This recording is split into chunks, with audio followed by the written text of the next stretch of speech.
Bonjour, je m'appelle Loïc Sidbon, je suis le cofondateur de Colifly. Colifly, on est un service de récupération des paniers abandonnés pour les e-commerçants par téléphone. Ça veut dire quoi? Ça veut dire que nos clients c'est des e-commerçants et que en fait eux ils ont un problème, c'est qu'ils ont du trafic qui vient sur leur site, ils ont des gens qui mettent des produits dans le panier, ils en ont certains qui achètent une fois que ces produits-là sont dans le panier, mais ils en ont d'autres qui laissent les produits dans le panier et qui quittent le site. Nous, notre métier, c'est d'appeler ces personnes-là et de faire le rôle, on a le rôle exactement du vendeur que vous allez trouver dans n'importe quelle boutique dans laquelle vous allez aller. Notre rôle, c'est d'appeler ces personnes et de comprendre ce qui a fait qu'à un moment donné, ils sont pas passés à l'achat. Est-ce que c'est un problème de prix? Est-ce que c'est un problème technique? Est-ce que c'est un problème de mode de paiement? Est-ce que c'est un problème de timing? Parfois, on n'a pas le temps, parfois, on reçoit un appel, parfois, etc., etc. Notre rôle, c'est de lever ce frein et de déclencher la vente, mais en gardant un aspect et une vision vraiment conseil. On est là pour conseiller le client et l'aider dans son voyage en travers de la marque de notre client. En quelques mots, moi, je sors de Montpellier Business School, je suis promo 2019. J'ai fait donc le master entrepreneuriat et la spécialisation startup. Avant ça, bon, j'avais déjà envie de monter des boîtes, j'en avais déjà monté quelques-unes. Colifly, c'est ma 4e société. Et d'ailleurs, juste après mon master, donc master sur lequel j'ai bossé sur les profils psychologiques des entrepreneurs, quelque chose qui m'intéressait beaucoup, j'ai monté une première société qui mettait en relation des startups à fort potentiel qui cherchaient à lever des fonds en ce qu'on appelle un amorçage, donc au tout début de leur aventure, et de l'autre côté des business angels qui avaient de l'argent à mettre dans ce type de société et de l'investissement personnel à mettre dans ce type de société. Ça c'était ma première boîte en 2019-2020, juste avant le Covid, et depuis il y en a eu d'autres jusqu'à arriver à Colifly.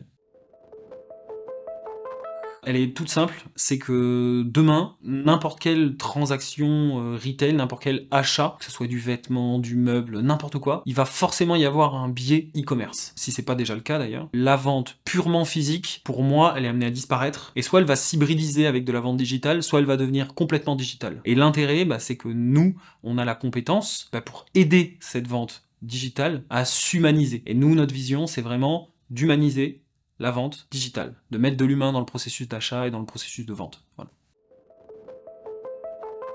Le moment qui a tout changé pour Colifly, c'est en fait à l'époque où je travaillais dans une société qui proposait à peu près le même service, donc juste avant la fin 2022, et où en fait j'ai recruté mon associé actuel, donc dans cette boîte, et ça a été une rencontre comme on en voit peu en termes d'association. Voilà, les gens qui sont dans l'entrepreneuriat vont comprendre tout de suite ce que c'est. Il y a des moments où vous rencontrez des gens, et en termes de business, vous correspondez à 100%, vous êtes sur la même longueur d'onde exactement. Avec Abdelaziz, donc mon associé, ça a été exactement le cas. Et à partir de ce moment-là, on s'est pas lâché en fait. Et quasiment 9 mois plus tard, on s'est dit, là maintenant, faut qu'on lance un service qui va faire exactement ça. On a une vision et on sait que c'est l'avenir, qu'il faut qu'on s'associe pour faire ça, quoi.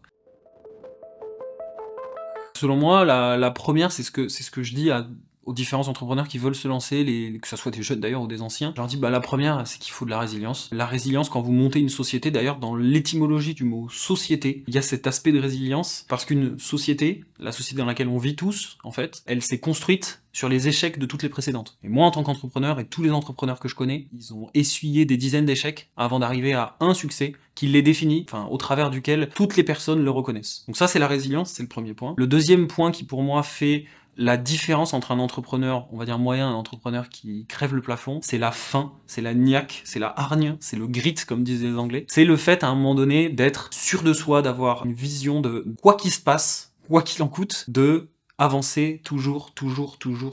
Et le troisième point, en fait, c'est plutôt la façon de voir le monde. Les qualités d'un entrepreneur, c'est justement le fait de pas être problème-centré, mais plutôt être solution-centré. Donc dans le monde, tout le temps, il y a des problèmes. Voilà. Et il faut savoir que pour tout problème, il y a une solution, ça c'est très vrai. Et trouver des solutions, c'est la qualité première et principale d'un entrepreneur. Moi, je pense être un éternel optimiste à ce sujet-là, et dès qu'il y a un problème, quel qu'il soit, pour moi, il y a une solution derrière. Et cette solution peut être vectrice d'entreprise, avec un S, donc de business, et donc d'entrepreneuriat.